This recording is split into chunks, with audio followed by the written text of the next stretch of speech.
বিষ খেলে বিষের জ্বালায় জ্বলবে, ওর অমৃত খেলে অমর হবে। তাহলে ভাগবত কথা হলো অমৃত কথা, ভাগবত কথা হলো অমৃত কথা। এই অমৃত পাওয়ার জন্য স্বর্গের দেবতারা পর্যন্ত অমৃতের কলসি নিয়ে এসে উপস্থিত হয়েছিল পরীক্ষিত মহারাজের সুখদেব গোস্বামী পাদের সভার মধ্যে অমৃত আনবার জন্য। এসব কথা যাচ্ছি না।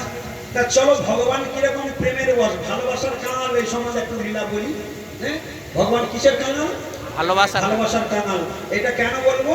ভগবান ভালোবাসা চায়, আর যদি কেউ ভালোবাসতে পেরেছে তার যদি তাল পাতার কুটির হয়, ও তার বাড়ি দিকে বসে থাকে গৌর প্রেমানন্দে।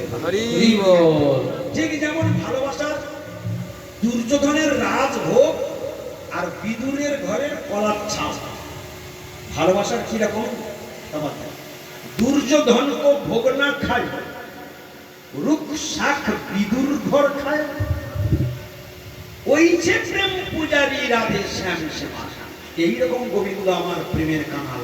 কেউ যদি শুধু নিষ্কপট ভালোবাসে, উনি শুধু একটার কানাল। ওই একটা জায়গায় অভাব আছে, ওইখানে ভালো করে টিকে রাখবে, আচ্ছা করে শুধু কি করবে? ভালো করে খাওয়াবে, ভালো করে রান্না করবে, ভালো করে তার নাম শোনাবে, ভালো করে তার মালা পরাবে, ভালো করে চন্দন তুলসী দেবে। শুধু যত্ন করো, শুধু যত্ন করো, শুধু যত্ন করো, শুধু যত্ন করো।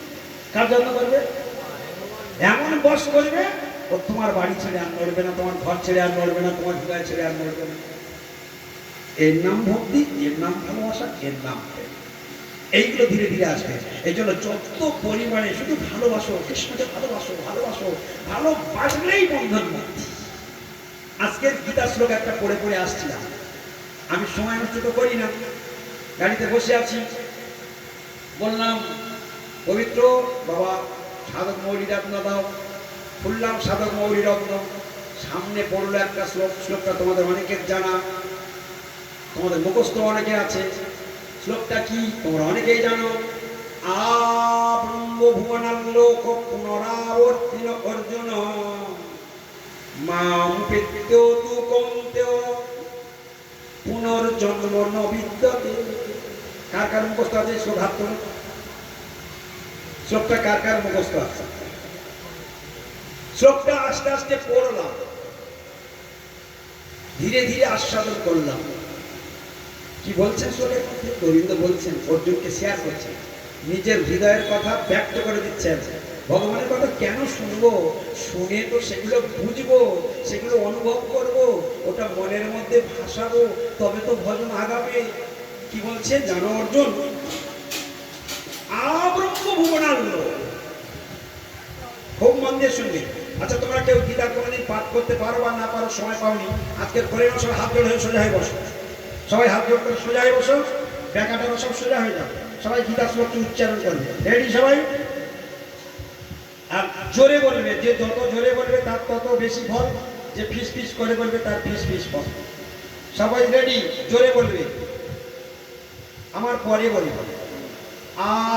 আব্রহ্ম ভুবনাল্লোক, আব্রহ্ম ভুবনাল্লোক, আব্রহ্ম ভুবনাল্লোক, আব্রহ্ম ভুবনাল্লোক। আব্রহ্ম ভুবনাল্লোক মানে কি? বলছে আব্রহ্ম, আব্রহ্ম মানে ব্রহ্ম পর্যন্ত, ভুবনাল্লোক অর্থাৎ ব্রহ্মলোক থেকে শুরু করে এ সংসারে যত লোক সকল রয়েছে, ব্রহ্মলোক থেকে আব্রহ্ম ভুবনাল্লোক অর্থাৎ ব্রহ্মলোক থেকে শুরু করে এই সংসারে যত লোক রয়েছে, আব্রহ্ম ভুবনাল্লোক, ব্রহ্ম ভুবনাল্লোক। পুনরাবর্তিন অর্জুন, পুনরাবর্তিন অর্জুন, পুনরাবর্তিন অর্জুন, পুনরাবর্তিন অর্জুন। এরা সবাই, এদের বারবার বারবার আবর্তন হবে, অর্থাৎ জন্ম মৃত্যুর মালায় এরা ঘুরবে। জগৎ বারবার আসবে, পরিবর্তন হবে, বারবার এই জন্ম মৃত্যুর মালায় এরা ঘুরবে। পুন মানে বারংবার, পুন মানে বারবার, বারবার, আবর্তন মানে রাউন্ডিং, বারবার ঘুরে ফিরে এই সংসারে জন্মগ্রহণ করতে হবে। কখনো পশু শরীর, কখনো পক্ষী শরীর, কখনো মানব শরীর, কখনো বৃক্ষ শরীর, কখনো গুল্ম শরীর, কখনো লতা শরীর, কখনো তৃণ শরীর, কখনো কীটপতঙ্গ শরীর, কখনো দেবতা শরীর, কখনো মণি ঋষি শরীর, কখনো ব্রাহ্মণ, কখনো চণ্ডাল, কখনো ক্ষুদ্র, কখনো এইরকমভাবে রাউন্ডিং, কখনো স্ত্রী, কখনো পুত্র, কখনো পুরুষ, কখনো আমেরিকান, কখনো চীনা, কখনো বাংলাদেশি বাঙাল, কখনো হবে কানাডাবাসী, এইরকমভাবে শুধু সারা জগতে ভোল্টিং খাবে। পুনরাবর্তিন অর্জুন, সবাই বলো পুনরাবর্তিন অর্জুন পুনরাবর্তিন অর্জুন। পুনরাবর্তিন অর্জুন আর এই ব্রহ্মাণ্ডের ব্রহ্মলোক থেকে শুরু করে যত লোক সকল আছে, সেই লোক সকলের মধ্যে যত জীবাত্মা আছে এবং এই লোক সমূহ পরিবর্তন হবে, আবর্তন হবে, এবং যত জীব সমূহ আছে সকলের পুনরাবর্তন হবে, বারংবার হবে। কে বললো? কৃষ্ণ ভগবান কৃষ্ণ বলছে। কাকে শোনাচ্ছে? অর্জুনকে। আমরা কি তার বাইরে? না। তাহলে আমাদের এই দশা হবে। এর পরের লাইনটা শোনো, জীবন ধন্য হয়ে যাবে। হরিভজন তুমি করবে, তোমার ঘাড় করতে বাধ্য হবে। কি বলছে শোনো, বলছে মামুপেত্য তু কৌন্তেয়, মামুপেত্য, বলো কৌন্তেয়, মামুপেত্য মাম উপেত্য তু কৌন্তেয়, তু কৌন্তেয় পুনর্জন্ম পুনর্জন্ম ন বিদ্যতে ন বিদ্যতে মামুপেত্য। মাম উপেত্য। এই কথাটা ভেরি ভেরি ইম্পর্টেন্ট। কি বলছেন? মাম উপেত্য, মাম উপেত্য, সবাই বলো মাম উপেত্য তু কৌন্তেয়। তু কৌন্তেয়। কৌন্তেয় মানে হে কুন্তি পুত্র, তু মানে কিন্তু, কিন্তু হে কুন্তি পুত্র মাম উপেত্য, কেউ যদি আমায় আশ্রয় করে। হে কুন্তি পুত্র, গীতার রস কিরকম বের হচ্ছে দেখো। গীতা তো পড়ো তোমরা, পড়লেও রস বের করতে পারবে। ভগবানের করুণা না হলে তুমি পড়েও বুঝতে পারবে। এই শ্লোকটা তোমাকে ধরে দিলে তুমি শ্লোকটাও পড়ে দেবে, অনুবাদটাও পড়ে দেবে, কিন্তু তোমার ভিতরে ডিপে প্রবেশ করবে না। কারণ এই জন্য সাধু সঙ্গের প্রয়োজন। ভগবান অর্জুনকে কি বললেন?